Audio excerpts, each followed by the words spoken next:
नमस्कार दोस्तों, मैं नरेंद्र आपका एनके अकेडमी में स्वागत करता हूं। आज अपना टॉपिक रहेगा एम्पलीफायर, जो कि अपने इलेक्ट्रॉनिक्स पढ़ रहे हैं तो उसमें टॉपिक वाइज चल रहे हैं। तो उसमें अपने इलेक्ट्रॉनिक्स में देखते हैं आज एम्पलीफायर क्या होता है और एम्पलीफायर से किस प्रकार से क्वेश्चन आते हैं वो देखेंगे। एग्जाम की दृष्टि से कितने कितने क्वेश्चन इंपॉर्टेंट है, किस वे में अपने को चलना है, कहाँ तक अपने को एम्पलीफायर को पढ़ना है, वो सब कुछ चीज हम जानेंगे। तो जानते हैं एम्पलीफायर क्या होता है। एम्पलीफायर होता है वो किसी भी आयाम या सिग्नल को क्या करता है, आउटपुट को बढ़ा देता है। तो मैंने क्या लिख रखा है कि किसी इकाई के आयाम को बढ़ाना है एम्पलीफिकेशन कहलाता है। यानी किसी भी आयाम को बढ़ाना वो क्या कहलाता है, आपका एम्पलीफिकेशन कहलाता है। एम्पलीफायर का मतलब यही होता है कि इनपुट में जितना सिग्नल मिलता है उसको तुलना में आउटपुट सिग्नल को बढ़ा के लेना, वो कहलाता है आपका एम्पलीफायर। एम्पलीफायर का मतलब होता है बढ़ाना। जैसे कि करंट, पावर और वोल्टेज को क्या एक वेव फॉर्म में मिल रहा है तो वो दूसरी वेव फॉर्म में मिलेंगे, एम्पलीफिकेशन हो जाएगा तो बढ़ जाएगा। तो ये मुख्य दो प्रकार के होते हैं। यानी एम्पलीफायर को अपन मुख्य जैसे पर्पज के तौर पे, यूजेज के तौर पे अपने अपने काम में आने वाले तरीके से देखेंगे तो ये दो प्रकार के होते हैं। एक होता है आपका वोल्टेज एम्पलीफायर, एक होता है आपका पावर एम्पलीफायर। तो कि इनके दृष्टि से देखेंगे कि वोल्टेज एम्पलीफायर क्या होता है और पावर एम्पलीफायर क्या होता है। वोल्टेज एम्पलीफायर क्या करता है, नाम से ही पता चल रहा है कि वोल्टेज को बढ़ाएगा, वो वोल्टेज एम्पलीफायर कहलाएगा।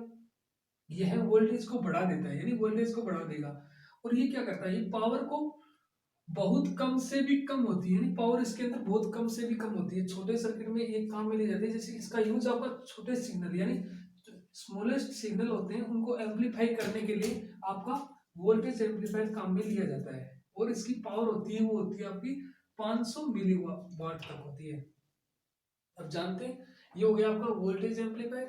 अब जानते हैं पावर एम्पलीफायर। पावर एम्पलीफायर क्या होता है, पावर एम्पलीफायर क्या करता है, पावर को बढ़ा देता है, बेसिक सी बात है। और वोल्टेज इसके अंदर सेम रहता है, जितना वोल्टेज है उतना ही रहेगा। और इसका यूज किया जाता है, पावर एम्पलीफायर का यूज किया जाता है बड़े सिग्नल में, इसका यूज किया जाता है। इसका प्रयोग किया जाता है आपका बड़े सिग्नल में पावर का, और वोल्टेज का किया जाता है छोटे सिग्नल में। ये हो गया। फिर एक पॉइंट यहां से बनता है, ये एग्जाम में आता है आपका ऑडियो फ्रिक्वेंसी। ऑडियो फ्रिक्वेंसी की रेंज पूछी जाती है कि कितनी होती है और इनके अंदर कितनी यूज होती है। तो इनके अंदर यूज होती है 20 हर्ट्ज से 20,000 हर्ट्ज तक यूज होती है। यानी 20 हर्ट्ज से 20 किलो हर्ट्ज तक इसकी रेंज रहती है ऑडियो फ्रिक्वेंसी की। ये सीधा सीधा क्वेश्चन आता है आपकी बहुत सी एग्जाम में कि ऑडियो फ्रिक्वेंसी की रेंज कितनी होती है। तो वो होती है 20 हर्ट्ज से आपकी 20 किलो हर्ट्ज तक होती है।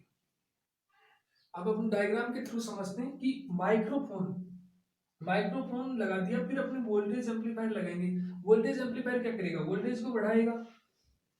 और आपका पावर एम्पलीफायर क्या करेगा, पावर एम्पलीफायर क्या करेगा, पावर को बढ़ाएगा, बेसिक सी बात है। और वोल्टेज क्या रहेगा, वोल्टेज आपका सेम रहेगा, वोल्टेज रहेगा सेम, और पावर को ये बढ़ा देगा। फिर आपके लाउड स्पीकर के अंदर चली जाएगी। जैसे कि कोई वॉइस है, वॉइस अपने वॉइस, जैसे माइक्रोफोन है, माइक्रोफोन के अंदर वोल्टेज एम्पलीफायर लगा रहता है, फिर पावर एम्पलीफायर लगा रहता है, फिर आगे लाउड स्पीकर के अंदर अपनी आवाज आती है, वो तेज होकर आ जाती है। वो किस प्रकार से आती है, तो इस प्रकार से सर्किट बना रहता है। और लाउड स्पीकर का आपका रेजिस्टेंस रहता है, वो प्रतिरोध रहता है 4 ओम से 25 ओम तक रहता है आपका। यानी 4 ओम से 25 ओम तक इसका रेजिस्टेंस रहता है लाउड स्पीकर का। तो ये हो गया आपका एम्पलीफायर के बेसिक सी चीजें। इसका स्क्रीनशॉट ले लो, नोट कर लो, आगे देखेंगे फिर।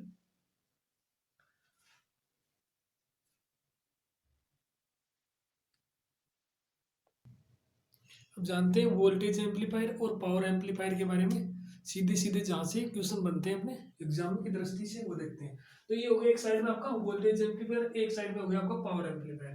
तो वोल्टेज एम्पलीफायर की क्या क्या विशेषताएं होती है और पावर एम्पलीफायर की क्या विशेषताएं होती है वो जानते हैं।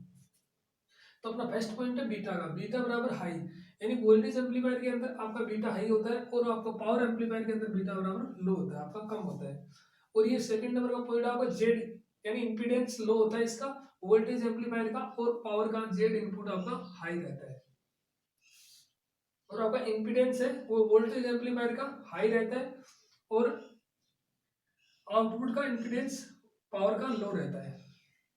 4 नंबर का पॉइंट अपना इनपुट इनपुट वोल्टेज कम रहता है वोल्टेज एम्पलीफायर का, और पावर एम्पलीफायर का इनपुट वोल्टेज अधिक रहता है।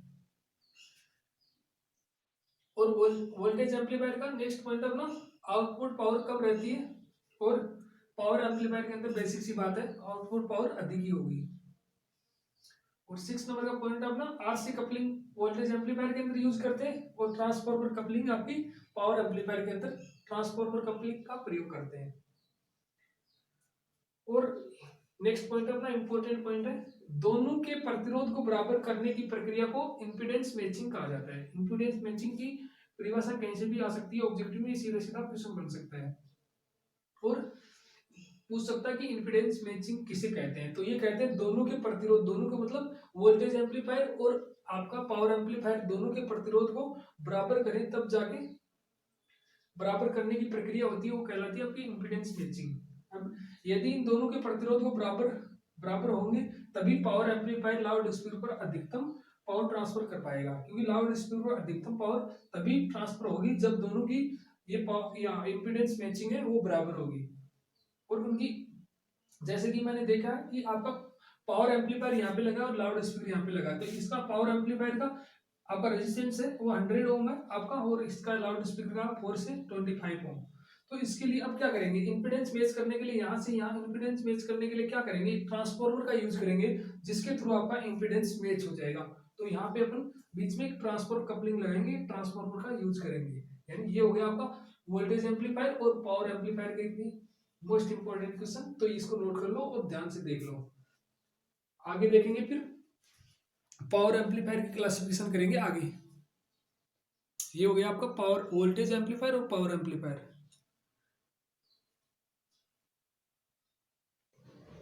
अब जानते हैं पावर एम्पलीफायर के बारे में कि पावर एम्पलीफायर के कितने प्रकार होते हैं, किस किस प्रकार से इनके क्वेश्चन आते हैं। तो पावर एम्पलीफायर के बारे में जानते हैं। तो पावर एम्पलीफायर होते हैं वो 4 प्रकार के होते हैं आपके, क्लास ए, क्लास बी और क्लास ए बी और क्लास सी। तो जानते हैं किस प्रकार से क्वेश्चन आता है क्लास ए एम्पलीफायर का और क्लास बी का, क्लास ए बी का और क्लास सी का।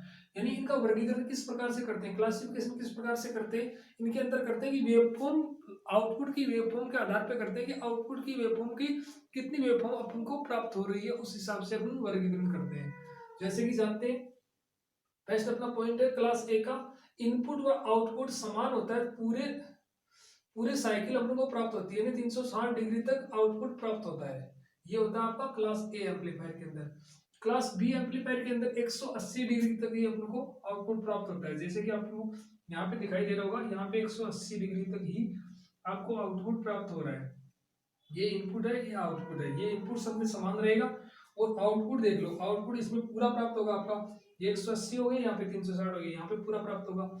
यहाँ पे क्या होगा, यहाँ पे होगा आपका 180 से 360 के बीच में प्राप्त होगा। मैंने ये लिखा क्लास ए बी के अंदर ये है अपना आउटपुट 180 से 360 डिग्री के बीच में देगा, और ये होगा आपका इनपुट 180 से भी कम होगा, 180 से भी कम होगा, ये 180 डिग्री से भी कम आउटपुट प्राप्त देगा। ये आपका ये हो गया क्लास सी का, क्लास सी एम्पलीफायर का ये हो गया।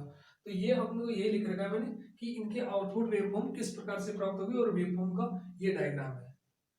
आप जान लेते हैं दक्षता से भी, इफिशियंसी से भी क्वेश्चन आते हैं कि इफिशियंसी किस प्रकार कितनी होती है, ये सीधा सीधा ऑब्जेक्टिव बनता है, इसको इंपोर्टेंट मेंशन कर लो क्योंकि यहाँ से बहुत ही आपके क्वेश्चन बनते हैं दक्षता से। तो अगर क्लास ए के अंदर रेजिस्टेंस कपलिंग यूज करते हैं तो आपका 25 से 35% तक अपन को एफिशिएंसी प्राप्त होती है। अगर ट्रांसफार्मर कपलिंग यूज करते हैं तो अपन को 50% तक मिल सकती है। ये हो गई आपकी रेजिस्टेंस कपलिंग यूज करते हैं तो 25 से 35% आपको एफिशिएंसी प्राप्त होगी, और ट्रांसफार्मर कपलिंग यूज करेंगे तो आपको 50% एफिशिएंसी प्राप्त होगी। क्लास ए की बात है। अब जान लेते हैं क्लास बी की। क्लास बी की होती है आपकी 78.5%, यानी 78.5% इसकी दक्षता होती है क्लास बी की। और आपकी क्लास ए बी की दक्षता होती है 50 से 78.5, इन दोनों के बीच में होती है, इन दोनों के बीच की होती है, वो होती है क्लास ए बी की। क्लास ए एम्पलीफायर और क्लास बी एम्पलीफायर इन दोनों के बीच की दक्षता होती है, वो होती है आपकी क्लास ए बी के अंदर। ये लिख रहा है 50% से 50% टू 78.5% के बीच में होती है इनकी दक्षता क्लास ए बी की। और ये होती है अधिकतम दक्षता होती है इसकी क्लास सी की। क्लास सी की होती है 78.5, इससे भी ज्यादा अधिक होती है, यानी मैक्सिमम तक इसकी एफिशिएंसी होती है क्लास सी एम्पलीफायर की। और ऐसे क्वेश्चन बनता है कि कौन से एम्पलीफायर का डिस्टॉर्शन सबसे ज्यादा होता है, तो डिस्टॉर्शन सबसे ज्यादा होता है वो क्लास बी का होता है, और कम होता है वो होता है आपका क्लास ए का। तो ये भी आपका क्वेश्चन बनता है कि डिस्टॉर्शन कम होता है वो होता है क्लास ए का, और ज्यादा होता है वो क्लास बी का। और ये मैंने बता दिया, इनपुट की वेवफॉर्म देते हैं तो आउटपुट उनको किस प्रकार से प्राप्त होता है। इसमें पूरा वेवफॉर्म प्राप्त होती है, इसमें 180 डिग्री तक प्राप्त होती है, और यहाँ से आपको 180 से 360 डिग्री के बीच में प्राप्त होती है, और ये आपकी 180 से भी कम प्राप्त होती है। तो ये आपकी सारणी है, नोट कर लो। तो ये हो गया आपका पावर एम्पलीफायर, और एम्पलीफायर आपका कंप्लीट हो गया। इसका स्क्रीनशॉट ले लो। तो थैंक यू दोस्तों, अगर वीडियो अच्छा लगे तो लाइक एंड शेयर जरूर करें।